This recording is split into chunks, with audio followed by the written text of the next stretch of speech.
Assalamualaikum. My name is Nur Shahira binti Abdul Rahim, metric number 287435.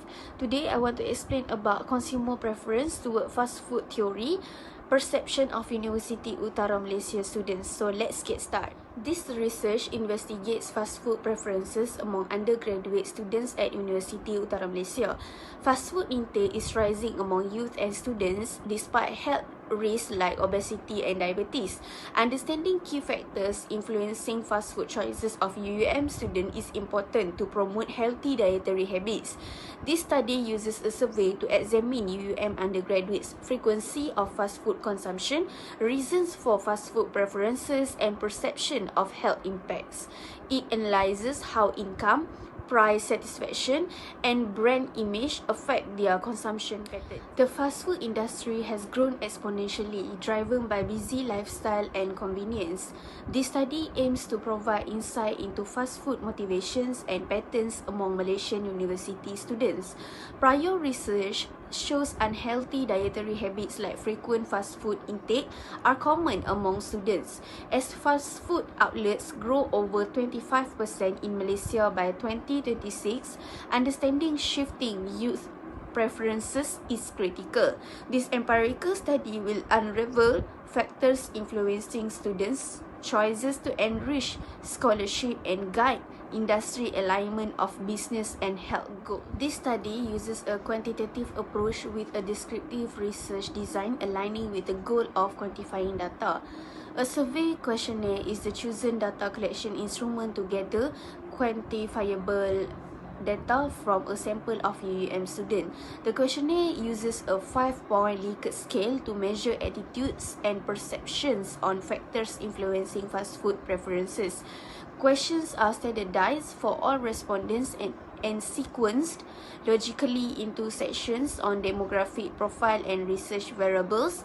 The questionnaire will be distributed online via Google Forms, Telegram, and WhatsApp. The target population size is 20,145 students. Sample size is 377 based on Kirchi and Morgan table. Quantitative data analysis techniques like correlation, ANOVA, t-test will be performed using SPSS to analyze the survey data. There are 4 research objectives that are to examine the demographic characteristic of UUM students. Second, to examine whether gender affects the income factor, price of fast food factor, level of utility or satisfaction factor, and brand factor of fast food consumption among UUM students. Third, to examine whether different primary source of financial support affect the income factor, price of fast food factor, level of utility or satisfaction factor, and brand factor of fast food consumption among UUM students. And lastly, to examine the significant relationship among income factor, price of fast food factor, level of utility or satisfaction factor, and brand factor of fast food consumption among UUM students. In this study, descriptive analysis used to analyze the demographic background of the respondent. The table presents the frequency and percentage distribution of the survey respondent by gender. Out of the total sample of 200 students, 31, that is 15.5%, were male, and 169, which is 84.5%, were female. The results show that the highest number of respondents, that is 96, which is 48%, receive a monthly allowance of more than 300. This was followed by 52 respondents, that is 26% in the 200 to 300 bracket. 31 respondents, that is 15.5%, had an allowance between 100 and 200. The lowest representation was for those receiving less than 100 monthly, comprising just 21 respondents, equal to 10.5%. Table presents the frequency and percentage distribution of respondents by their faculty of study. The 3 main faculty represented in the sample were COB, That is College of Business, Trust, College of Art and Science, and Colgis, College of Law, Government and International Studies. The largest proportion of respondents were from COB at 70.5%, equal to 141 students. Trust accounted for 18% of the sample, that is 36 students, and Colgis had the smallest representation with 23 students, or 11.5% of the sample. Table shows the frequency and percentage distribution of respondents by their current year of study. The sample comprised students from all years of their undergraduate program. Year 1 student represented 9.5% of the sample at 19 students. Year 3 had the highest representation with 72.5%, or 145 students. Year 4 and above students accounted for 10% of the sample, that is 20 students, and finally 16 respondents, or 8%, were in year 2. The data shows that most respondents, that is 117, representing 58.5%, were financially supported by scholarships or grant like JPA, PTPTN or MARA. 69 respondents, or 34.5%, indicated parent as their primary financial support. 11 students, that is 5.5%, relied on part-time work, while 3 respondents, that is 1.5%, selected other sources. Basically, if the mean score is below 3, which is considered low, a score with 5 is considered high, while the score between 3 and 5 will consider moderate level. Table below shows survey result from 200 respondents on 4 variables, that is income, prices, utility or satisfaction, and brand. All variables were measured on a 5-point scale. The mean score for income, prices, and utility or satisfaction ranged from 3.7 to 3.9, indicating moderately high average ratings. Specifically, the means are 3.728 for income, 3.849 for prices, and 3.918 for utility or satisfaction. The standard deviation are 0.780 for income, 0.772 for prices, and 0.703 for utility or satisfaction, showing moderate variation in score for these 3 variables. For the brand variable, the mean is 4.011 and the standard deviation is 0.745, indicating a moderately high mean with moderate score dispersion.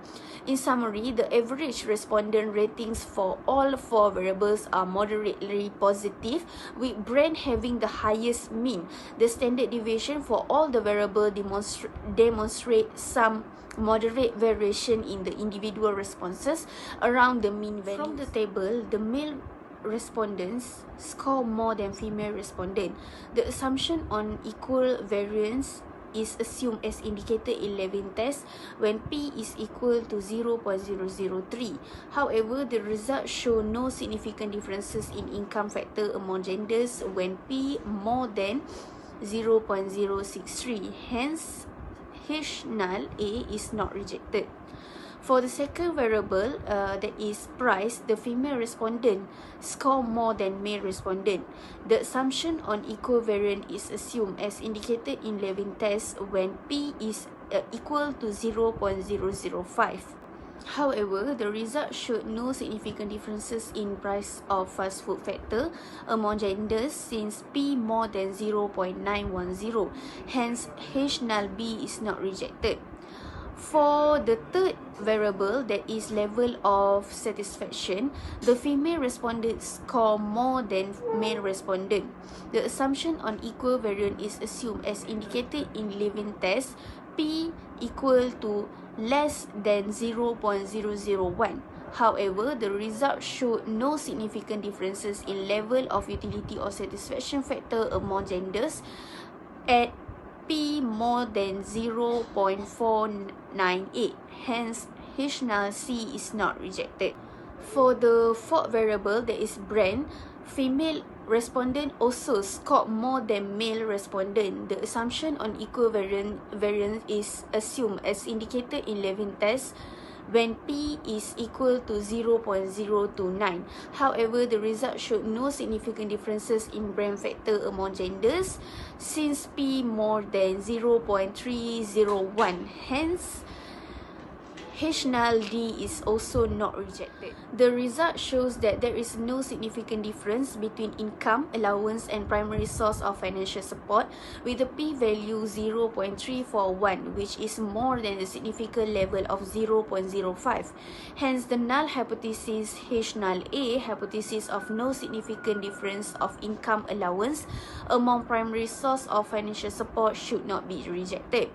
The result shows that there is no significant difference between prices and primary source of financial support, with the p-value 0.784, which is more than significant level of 0.05. Hence, the null hypothesis H null B, hypothesis of no significant difference of prices among primary source of financial support, also should not be rejected. The result shows that there is no significant difference between level of utility or satisfaction and primary source of financial support, with the p-value 0.341, which is more than the significant level of 0.05. Hence, the null hypothesis H null C, hypothesis of no significant difference of level of utility or satisfaction among primary source of financial support, should not be rejected. The result that there is no significant difference between brand and primary source of financial support, with the p-value 0.643, which is more than the significant level of 0.05. Hence, the null hypothesis H null D, hypothesis of no significant brand among primary source of financial support, should not be rejected. There are statistically significant positive correlations between all the variables: income, allowance, price of fast food, level of utility or satisfaction, and brand at the 0.01 level. This aligns with prior research showing positive association between these fast food consumption factors. The strongest correlation is between level of utility or satisfaction and brand when R is equal to 0.734. This indicates a strong positive relationship consistent with Smith and colleagues in 2013, who found brand name influence perceived satisfaction with fast food. As satisfaction with fast food increases, preference for brand also increase. There is also a strong positive correlation between price and level of utility or satisfaction when R is equal to 0.691. As price increases, level of satisfaction also increases. Previous studies have similarly found a positive relationship between price and satisfaction. Income or allowance has more moderate positive correlation with all other variables. As income increases, price paid, satisfaction, and brand preferences also increases. This aligns with research by James in 2018 showing income level impacts fast food consumption attitudes and behaviors. The weakest correlation is between income or allowance and brand when R is equal to 0.579. Still a positive relationship but weaker compared to the other correlations. This may reflect differing brand priorities across income levels. The university can create a nutrition advisory board with dietitians, dining staff, and students to develop nutritional standards for campus restaurants. These evidence-based standards would limit sodium, fat, sugar, and calories while requiring more fruits, vegetables, whole grains, and lean proteins. On-campus restaurants can meet the criteria through affordable combo meals and a la carte options using healthy ingredients. The university can incentivize vendors by providing subsidies and discounted rental rates to those adhering to the standards. This collaborative approach balances student expectations for quick, tasty campus food with health goals of fostering balanced diets and preventing obesity through better dining options on site. The university can partner with student health services and nutrition groups to launch healthy eating campaigns across campus. Through promotional materials and events, the campaigns would highlight nutrition's health benefits, including improved energy, mood, weight, and academics. The university can also offer discounts on healthy meal upgrades, a la carte items, and deals like Fruit Friday to incentivize choosing nutritious options over fast food. Strategic marketing and discounts would reframe healthy eating as beneficial, motivating students to reduce fast food and make better choices. The university administration should gradually transition from national fast food franchises to local, healthy dining options to avoid student backlash. When contracts expire, branded vendors can be phased out in favor of outlets focused on nutritious fare. To mitigate negative reactions, the administration can collaborate with student government to incrementally make this change over years with ample student consultation.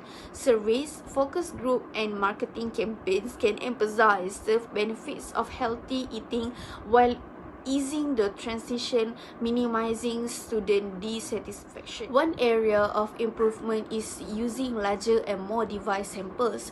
Rather than a single university, future research could survey students across multiple higher education institutions, programs, and demographic profiles. This would provide more representative findings about fast food perceptions in the student population. Additionally, more objective measurement approaches would complement the self-reported survey data. Methods like food diaries, observational studies, and analysis of fast food sales data could validate and enrich the current self-reported findings. The research design could also be expanded in the future. Regression modeling will allow stronger claims about predictive relationships between the influencing factors like income, price, satisfaction, and actual consumption levels. Experimental studies could establish greater confidence in causality between these variables. Future research could incorporate qualitative techniques like in-depth interviews and focus group to gain more nuanced insight into thought processes and meanings students associate with fast food. This may unveil unexpected perception beyond the quantitative data. Segmenting the sample by demographics and comparing results across groups and institution types could reveal fascinating differences in preference drivers based on individual characteristics and context. This could elucidate the roles of culture, socioeconomic status, and other cohort factors. There are also opportunities to study promotional effects, social media, advertising, and interventions to promote healthier fast food consumption in more detail. Connecting the preferences to objective health outcomes will also be increasingly important going forward. This study of fast food preferences among UUM undergraduates found students regularly consume fast food despite recognizing its unhealthy qualities due to convenience, taste, and affordability. Individual tastes strongly drive consumption more than demographics. However, as income increases, students become less price sensitive and more brand loyal, suggesting an indulgent orientation emerges with greater financial means. While providing useful baseline insights, further research should utilize larger samples, qualitative techniques, longitudinal tracking, and health correlations. Overall, the complex drivers shaping fast food perceptions highlight the need for nuanced university interventions that balance student expectation with nutrition promotion to support healthier lifestyles. Alright, that's all from me. Thank you.